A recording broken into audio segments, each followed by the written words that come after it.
You know, why would you create this criminal creature, put him in an environment where he could work out his worst criminal inclinations, having this false feeling of independence from God, when you could just make them angels and pop them into heaven?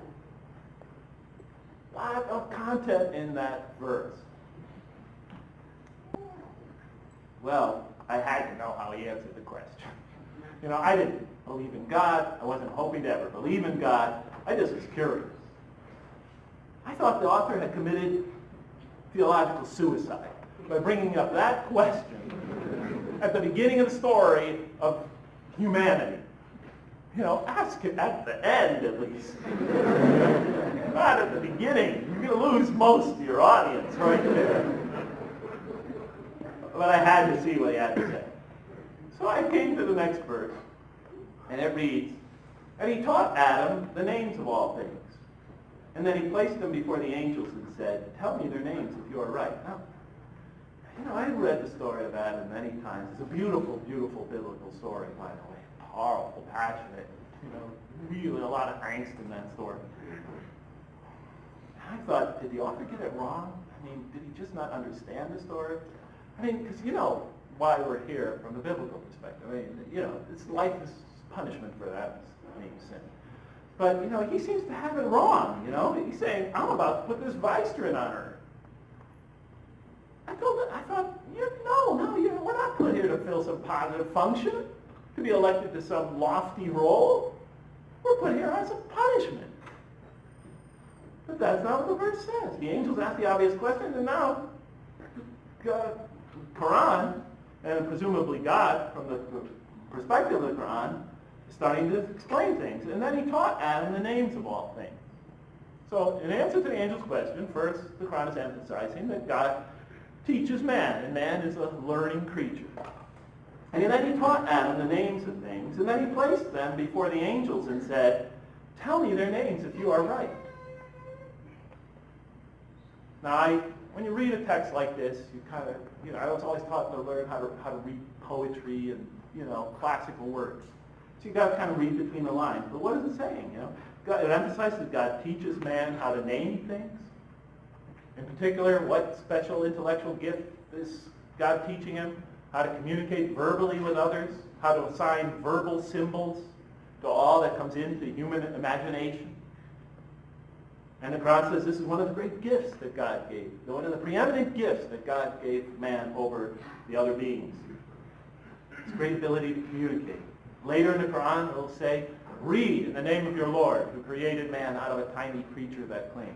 And then it orders the reader again, "Read, for your Lord is the most bountiful, for he gave man the use of the pen and taught him with it." He taught man the use of the pen, taught him what he could not know.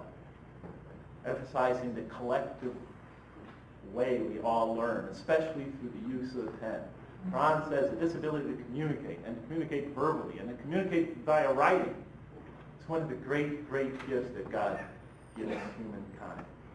In the very next verse after that one I just said, "But truly man is ungrateful because he views himself as independent of God." He starts to think that he's so great intellectually that he even starts to think he doesn't need God. He starts to challenge the existence of God. Very powerful verse. But in any case, Quran puts great emphasis on the human intellect.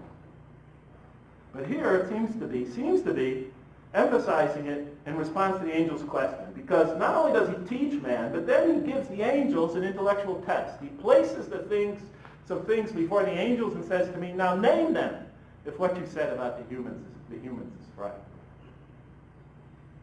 But it doesn't make sense to create them. What did the angels say? They said, "Glory be to you, O God. We have no knowledge except what you taught us.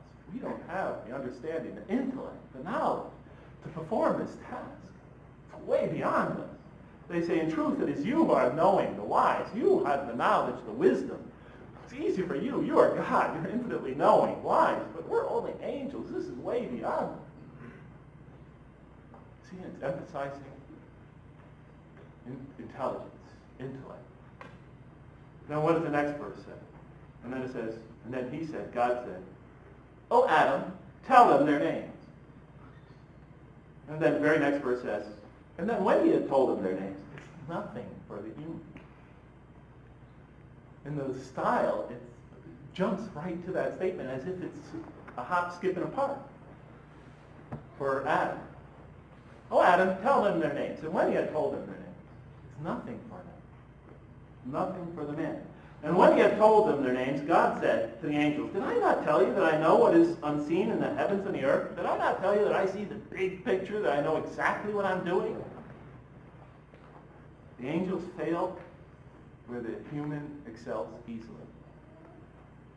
And that I know what you reveal and what you conceal. And I stopped for a second. I said, wait a minute. Okay, you've emphasized human intellect here. Showed the angels that men are potentially intellectually superior to angels. Okay, I got that.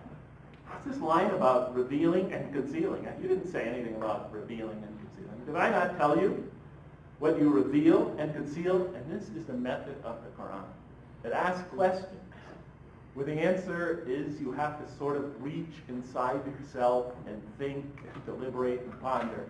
It forces you to read between the lines. I'm looking at that and I said, what did God reveal and conceal? What did the angel's question reveal and conceal?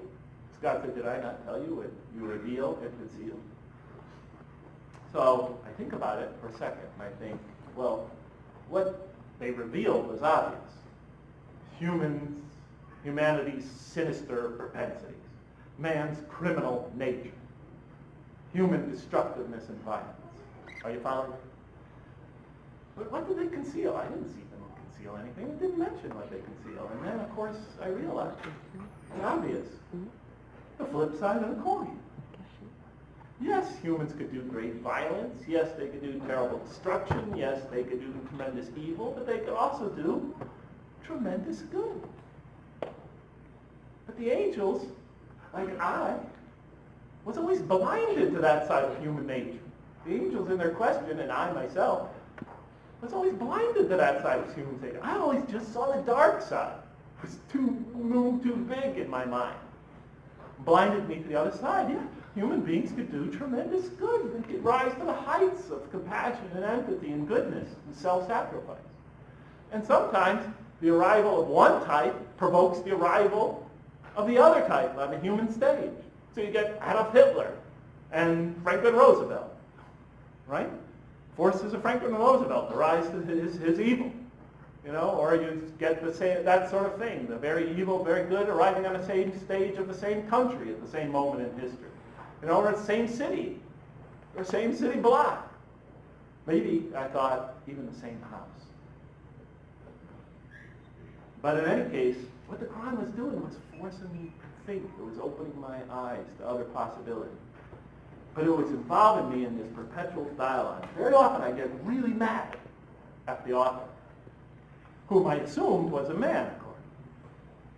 And then the next line says, and behold, he said to the angels, and I won't take you through the entire Quran, by the way.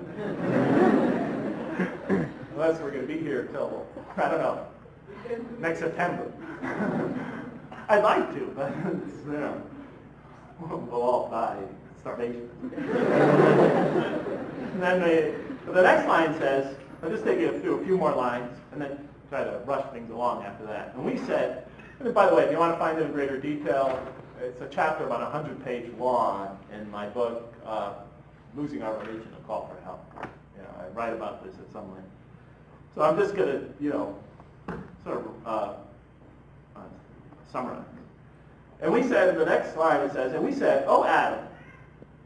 No, in the next line it says, after, behold, Adam told her the names, etc. The next line says, and behold, we said to the angels, after the humans succeeds, but the angels fail.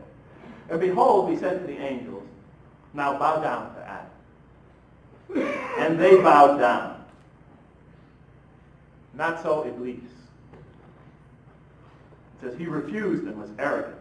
He was of those who reject faith.